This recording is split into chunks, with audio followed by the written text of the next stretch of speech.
Assalamualaikum warahmatullahi wabarakatuh. Perkenalkan nama saya Nurhaizah, NIM 20323120 dari kelas pembelajaran matematika D. Di sini saya akan mempresentasikan dan menjelaskan mengenai modul ajar kurikulum Merdeka. Dari presentasi ini memiliki beberapa tujuan. Yang pertama, itu peserta didik memahami konsep, tujuan, strategi, dan prosedur pengembangan modul ajar. Yang kedua, peserta mampu memodifikasi modul ajar yang telah tersedia disesuaikan dengan karakteristik dan kebutuhan sekolah masing-masing.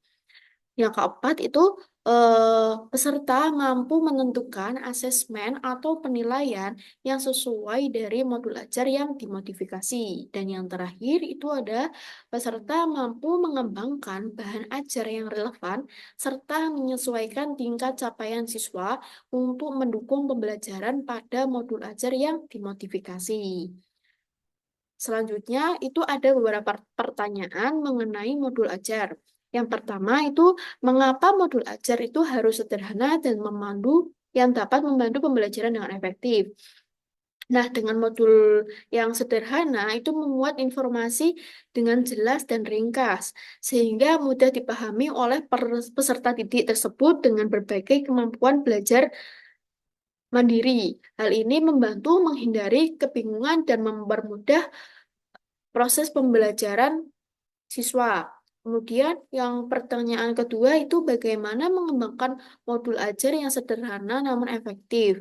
Nah, dengan mengembangkan modul ajar yang sederhana namun efektif itu memerlukan perencanaan yang yang matang agar mudah dipahami dan mampu mencapai tujuan pembelajaran. Yang ketiga, pertanyaan ketiga itu bagaimana menentukan asesmen atau penilaian untuk modul ajar yang sesuai dengan kebutuhan dan karakteristik siswa.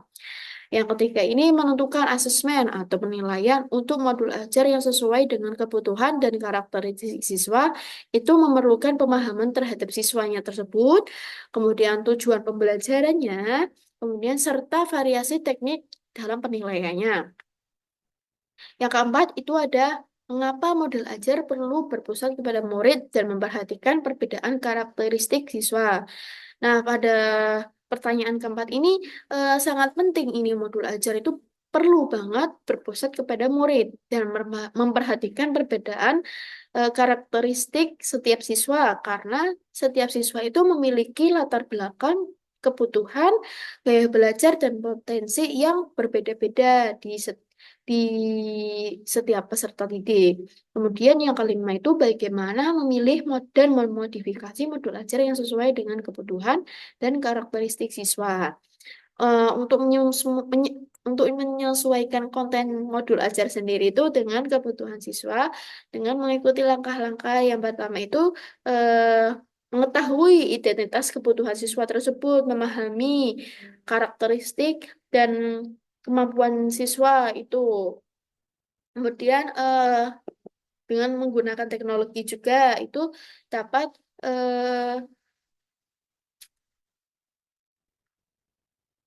dapat menyesuaikan dengan kebutuhan karakter siswa dengan menggunakan teknologi agar pembelajaran tersebut itu lebih fleksibel dan interaktif.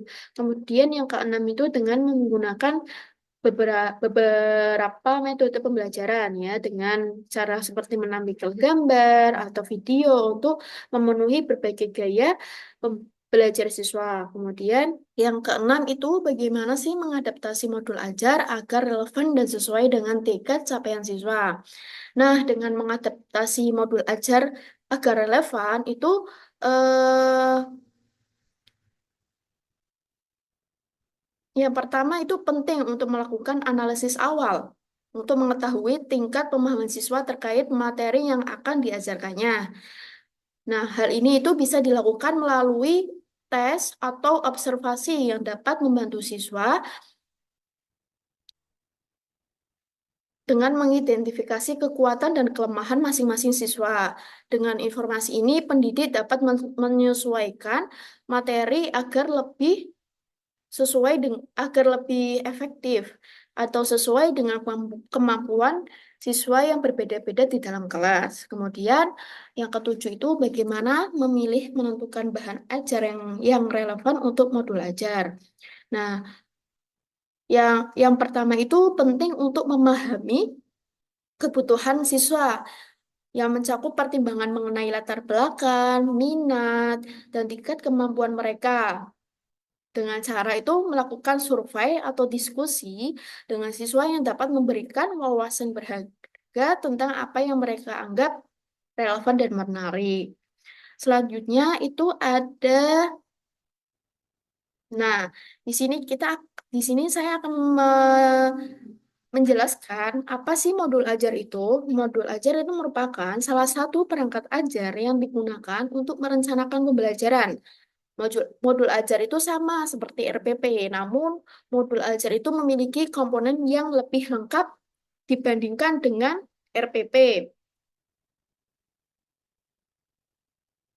Eh, Modul ajar itu adalah dokumen yang memuat rencana dan panduan mengajar bagi peserta didik dalam suatu mata pelajaran atau tema tertentu. Nah, begitupun juga bagi guru, kita bisa membantu menyusun pembelajaran yang lebih terstruktur, efektif, dan juga sesuai dengan pencapaian pembelajaran. Eh, kita kita ya sebagai calon guru yang nantinya akan menjadi guru itu perlu mengetahui cara membuat modul ajar kurikulum Merdeka ini. Nah, dalam modul ajar ini eh, terdapat sebuah isi di dalam modul ajar tersebut yang berisi yang pertama ada tujuan, langkah-langkah, media pembelajaran, serta asesmen yang dibutuhkan dalam satu unit atau satu modul tersebut. Kemudian alur penulisan modul ajar. Nah, alur di sini itu ada tujuan pembelajaran dan alur tujuan pembelajaran. Tujuan pembelajaran di sini itu jabaran kompetensi yang dicapai peserta didik dalam satu atau lebih kegiatan pembelajaran. Nah, terus ada alur tujuan pembelajaran. Nah, alur tujuan pembelajaran ini rangkaian tujuan pembelajaran yang tersusun secara sistematis dan logis menurut urut menurut urutan pembelajaran sejak awal hingga akhir suatu fase. Nah, alur ini itu mencangkup langkah-langkah konkret yang akan diambil dengan proses pembelajaran untuk mencapai tujuan yang telah ditetapkannya. Nah, tujuan pembelajaran itu perlu dirumuskan secara jelas sehingga dapat dievaluasi kemajuan selama proses pembelajarannya. Nah, di sini ada contoh alur penyusunan modul pada mata pelajaran Bahasa Indonesia, yaitu ada tujuan akhir yang berisikan tentang profil pelajar Pancasila, kemudian ada output dari materi sebelumnya, itu ada ATP yang berisikan tentang TP, konten inti, pemahaman bermakna, produk akhir, dan ada indikator pencapaian kompetensi, rencana asesmen. Dan kemudian pada elemen B Indonesia itu eh, dapat menyimak, membaca, dan memirsa, berbicara, dan mempresentasikan, kemudian menulis. Kemudian pada komponen modul ajar lengkap. Nah, pada komponen modul ajar lengkap itu dibagi menjadi tiga. Yang pertama ada komponen modul ajar, yang kedua ada komponen detail modul ajar pertemuan, dan ketiga ada lampiran. Nah, dalam komponen modul ajar itu terdapat 6. Yang pertama itu ada fase capaian modul ajar. Yang kedua ada jumlah jam pelajaran. Yang ketiga ada model belajar. Yang keempat ada tujuan pembelajaran. Dan yang kelima ada dimensi Pancasila. Dan yang terakhir ada pengetahuan atau keterampilan prasyarat. Kemudian yang kedua itu ada komponen detail modul ajar pertemuan. Yang pertama itu berisikan tentang bahan ajar, yang kedua pemahaman bermakna, yang ketiga pertanyaan pemantik, yang ketiga yang keempat indikator keberhasilan, yang kelima ada asesmen, yang keenam sarana dan prasarana, dan yang terakhir itu ada rencana kegiatan. Kemudian poin ketiga itu ada lampiran. Nah, Pada lampiran tersebut itu terdapat tiga. Yang pertama itu ada lembar aktivitas, yang kedua ada rubrik penilaian, dan yang terakhir itu ada bahan ajar lain yang relevan. Selanjutnya, pada modul ajar itu terdapat komponen-komponen yang dibagi menjadi tiga. Yang pertama itu ada informasi umum, yang kedua ada komponen inti, dan yang ketiga ada lampiran. Nah, pada informasi umum itu eh, ada beberapa cakupan. Yang pertama terdapat identitas sekolah. Nah, eh, atau identitas modul ya yang berisikan tentang nama penyusun, jenjang sekolah, kelas, dan juga alokasi waktu pembelajaran. Kemudian ada kompetensi awal yang berupa pengetahuan dan keterampilan yang perlu dimiliki oleh siswa sebelum mempelajari topik tertentu. Kemudian ada profil pelajar Pancasila. Nah, yang ketiga, yang keempat itu ada sarana dan prasarana. Nah, pada sarana dan prasarana ini meliputi fasilitas dan bahan yang digunakan untuk menunjang kegiatan pembelajaran. Baik itu teknologi itu juga termasuk sarana dan prasarana yang perlu dimanfaatkan dalam pembelajaran. Kemudian ada target peserta didik, dan yang terakhir ada model pembelajaran yang digunakan. Nah, pada model pembelajaran yang digunakan itu kan ada banyak ya model-model pembelajaran seperti kayak model pembelajaran PJPL, PPL, kemudian apa open ended dan lain sebagainya ya. Kemudian pada komponen inti itu terdapat bagian-bagiannya. Yang pertama itu dalam komponen inti itu terdapat tujuan pembelajaran, yang kedua pemahaman bermakna, dan yang ketiga pertanyaan pemantik, dan yang keempat itu persiapan pembelajaran, yang kelima itu kegiatan pembelajaran, yang keenam itu ada asesmen, yang keenam itu ada pengayaan dan remedial, dan yang terakhir itu ada refleksi peserta didik dan guru.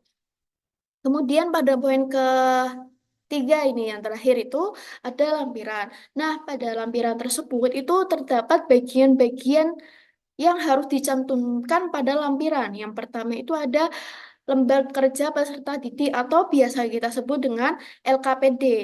Ya, terus yang kedua itu ada bahan bacaan guru dan peserta didik. Dan yang ketiga ada glosarium. Nah, glosarium itu merupakan kumpulan kata atau istilah-istilah yang eh, asing kita dengar dan bisa dijabarkan pada glosarium tersebut. Kemudian yang terakhir itu ada daftar pustaka. Selanjutnya itu ada komponen modul ajar wajib. Nah, alur tujuan pembelajaran itu menjadi dasar bagi pendidik untuk menyusun perencanaan pembelajaran atau modul ajar. Pendidik memiliki keleluasaan untuk mengembangkan modul ajar sendiri, memilih dan memodifikasi modul ajar yang tersedia sesuai dengan konteks, kebutuhan, dan karakteristik peserta didik. Nah, secara umum itu modul ajar memiliki tiga komponen yang utama. Yang pertama ada tujuan pembelajaran, yang kedua ada langkah-langkah pembelajaran atau kegiatan pembelajaran, yang ketiga ada asesmen pembelajaran. Selanjutnya itu ada acuan teknik modifikasi modul ajar. Yang pertama itu menentukan tujuan belajar berdasarkan CP atau ATP sesuai karakteristik murid, kurikulum, dan PPP atau profil pelajar Pancasila. Kemudian yang kedua itu ada menyusun desain pembelajaran, melaksanakan dan merefleksikan kegiatan pembelajaran yang efektif. Kemudian yang ketiga itu ada proses pembelajaran mendukung perkembangan kompetensi dan karakter peserta didik secara holistik. Kemudian yang keempat itu pembelajaran yang dirancang sesuai konteks, lingkungan, dan budaya peserta didik serta melibatkan orang tua dan masyarakat sebagai mitra. Dan yang terakhir itu pembelajaran berorientasi pada masa depan yang berkelanjutan. Nah, hal yang dapat diperhatikan saat memilih modul ajar untuk dimodifikasi, yang pertama itu apakah modul ajar itu selaras sih dengan rencana yang sudah dibuat saat menyusun ATP. Yang kedua itu apakah cocok dengan kondisi dan karakteristik muridnya. Yang ketiga itu apakah sarana dan prasarananya tersedia di sekolah. Dan yang terakhir itu adakah yang perlu atau bisa dimodifikasi dari modul tersebut?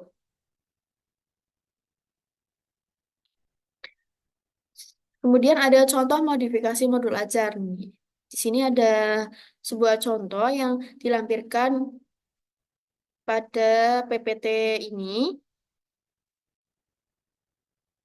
Nah, bisa dibaca ya, sila memilih contoh modul ajar lengkap sesuai jenjang yang diinginkan yang tersedia di LMS. Simak modifikasi modul ajar dari contoh tersebut. Nah, contoh yang dilampirkan itu bukan contoh baku. Peserta diperbolehkan untuk membuat modifikasi modul ajar sesuai dengan karakteristik, konteks, dan kebutuhan kelas.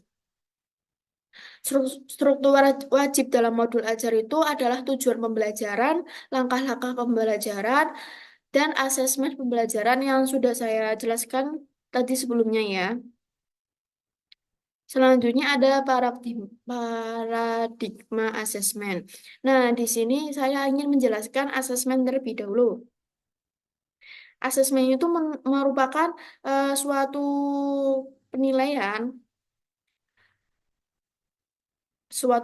pembelajaran. Nah, paradigma asesmen itu yang harus diperhatikan dalam menentukan asesmen itu ada empat. Yang pertama itu menerapkan pola pikir bertumbuh atau mindset.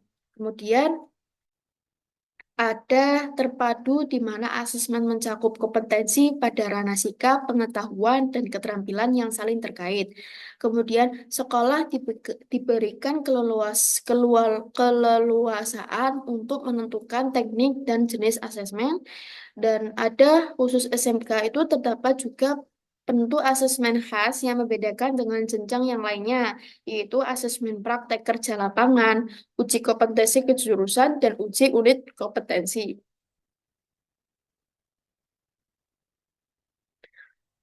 Selanjutnya itu ada asesmen awal pembelajaran. Nah, asesmen awal pembelajaran itu dapat dilakukan untuk mengidentifikasi kebutuhan belajar peserta didik dan hasil yang digunakan untuk merancang pembelajaran yang sesuai dengan tahap capaian peserta didik.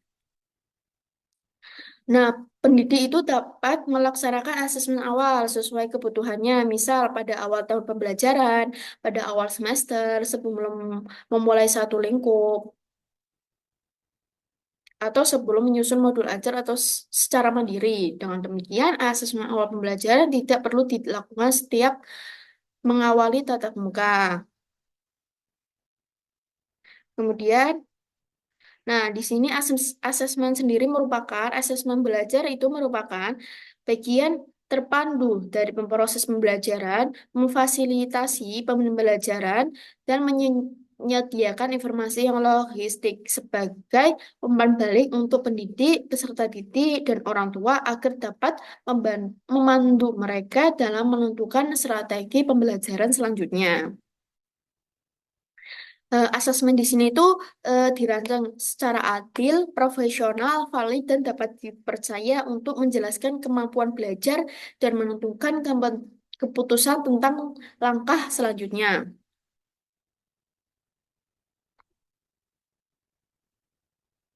Kemudian ada alur asesmen. Nah, menentukan tujuan pembelajaran.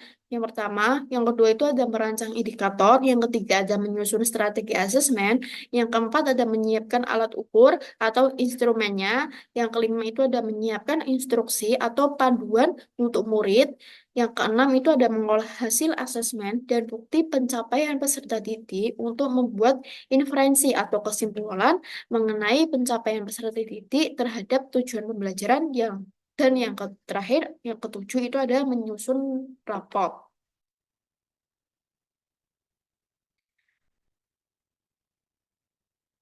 Nah, di sini ada acuan yang digunakan untuk melaksanakan asesmen pembelajaran. Di sini ada asesmen sebagai proses pembelajaran, kemudian asesmen untuk proses pembelajaran, dan yang terakhir ada asesmen pada akhir proses pembelajaran. Nah, pada yang pertama itu ada asesmen sebagai proses pembelajaran atau disebut asesmen as learning.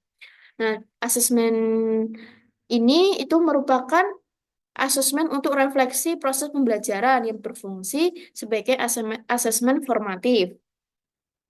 Nah, asesmen formatif sendiri itu merupakan jenis asesmen yang dilakukan selama proses pembelajaran untuk memantau perkembangan siswa dan memberikan umpan balik yang digunakan untuk perbaikan lebih lanjut. Nah, selanjutnya yang kedua itu ada asesmen untuk proses pembelajaran atau asesmen for learning. Nah, pada poin kedua ini sama seperti pada poin pertama. Yang pertama itu ada asesmen as learning, yang kedua assess for learning. As dan for itu sama-sama pada asesmen formatif. Kemudian yang terakhir itu ada assessment of learning.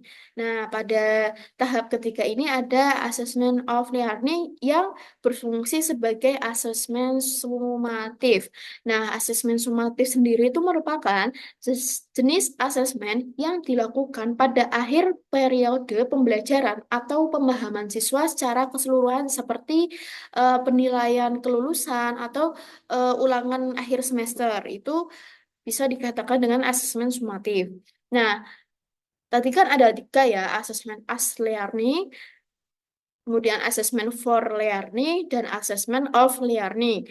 Nah, pada asesmen as learning dan for learning itu merupakan bagian pada asesmen formatif, sedangkan pada of learning itu merupakan bagian asesmen sumatif. Ini seperti contoh gambarnya ya, seperti ini. Ini kan di sini ada tiga, as, for, dan of. Nah, as dan for ini merupakan eh, bagian dari asesmen formatif, sedangkan of sendiri ini merupakan bagian dari asesmen sumatif.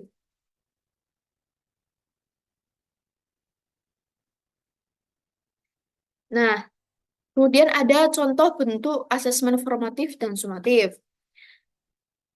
Yang pertama itu ada diskusi kelas, yang berisikan tentang mengembangkan kemampuan komunikasi dan berinteraksi antara siswa, belajar berdemokrasi, menghargai pendapat orang lain, serta berani berpendapat. Yang kedua itu ada drama, itu melatih kepercayaan diri siswa dan jiwa seninya siswa. Kemudian ada presentasi, yaitu mengembangkan kemampuan berkomunikasi, belajar memahami topik secara mendalam, berpikir, dan benalar kritis. Selanjutnya ada produk yang berisikan tentang mengembangkan kreativitas, meningkatkan ketelitian, dan jiwa seni. Dan yang terakhir ada tes lisan, itu berisikan tentang meningkatkan kemampuan berbicara, mengonfirmasi pemahaman, dan menerapkan umpan balik. Kemudian ada pelaksanaan asesmen sumatif dan formatif. Nah, di sini ada pelaksanaan asesmen formatif dan ada pelaksanaan asesmen sumatif. Nah, contoh pada pelaksanaan asesmen formatif itu dilaksanakan bersamanya dalam proses pembelajaran yang kemudian ditindaklanjuti untuk memberi perlakuan berdasarkan kebutuhan peserta didik. Nah, kemudian itu mendidik itu dapat menggunakan berbagai teknik seperti observasi, performa yang berisikan tentang kinerja, produk, proyek atau portofolio maupun tes. Kemudian tindak lanjut yang dilakukan bisa dilakukan langsung dengan memberikan umpan balik atau melakukan intervensi. Yang terakhir itu pendidik dapat mempersiapkan berbagai instrumen seperti rubrik, catatan anekdotal, lembar checklist. Nah, pada pelaksanaan asesmen formatif ini bisa dicontohkan seperti saat kita di kelas, saat selesai belajar pembelajarannya. Contohnya kayak seperti pemberian tugas harian itu masuk pada asesmen formatif dan kayak semisal pada suatu kelas itu kan ada ya yang setelah selesai pembelajaran atau akan pulang itu biasanya si siswa itu kalau dalam matematika itu di apa ya kayak cepet-cepetan semisal ini kali berapa itu siswa disuruh menjawab itu termasuk pada asesmen formatif juga. Nah, kemudian pada pelaksanaan asesmen sumatif itu dilakukan pada akhir lingkup materi untuk mengukur kompetensi yang dihendaki dalam tujuan pembelajaran dan pada akhir semester. Kemudian hasil sumatif itu dapat ditindaklanjuti dengan memberikan umpan balik atau melakukan intervensi kepada peserta didik maupun proses pembelajaran yang telah dilakukan. Kemudian ada pengembangan bahan ajar. Nah, pengembangan bahan ajar di sini terdapat empat. Yang pertama, bahan ajar itu bersifat variatif. Bisa berupa bahan ajar cetak dan bahan ajar non cetak. Bisa berupa buku maupun dalam maupun menggunakan teknologi ya. Kemudian sesuaikan buku yang disediakan tersebut dengan ATP, kebutuhan dan karakteristik sekolah masing-masing. Dan terus yang ketiga itu ada kembangkan bahan ajar untuk membuat kegiatan pembelajaran semakin bermakna dan variatif. Agar si siswa itu tidak jenuh dengan pembelajaran yang itu-itu saja. Kemudian yang terakhir itu buku yang disediakan pemerintah hanya salah satu alternatif bahan ajar. Guru diperbolehkan untuk mengembangkan dan menambahkan bahan ajar lain yang relevan. Kemudian yang terakhir itu ada hal penting yang lain harus diperhatikan saat akan membuat modul ajar, yaitu menyesuaikan lingkup, kesiapan belajar, minat, dan tingkat penguasaan kompetensi peserta didik. Contoh penyesuaian ruang lingkup pembelajaran itu peserta didik yang belum menguasai kompetensi prasyarat atau belum siap untuk belajar di suatu lingkup materi diberikan kesempatan untuk mempelajari kompetensi pada tingkat yang lebih rendah atau dengan cangkupan lingkup materi yang lebih sederhana. Kemudian peserta didik yang sudah siap belajar diberikan kesempatan untuk mempelajari seluruh lingkup materi dengan penugasan yang sesuai. Kemudian peserta didik yang memiliki tingkat penguasaan yang tinggi itu dapat diminta untuk menyelesaikan tugas dengan tingkat kesulitan yang lebih tinggi atau menantang dari berarti lebih susah tingkatannya ya. Oke, sekian dari presentasi saya. Apabila ada kekurangan, mohon dimaafkan. Terima kasih. Wassalamualaikum warahmatullahi wabarakatuh.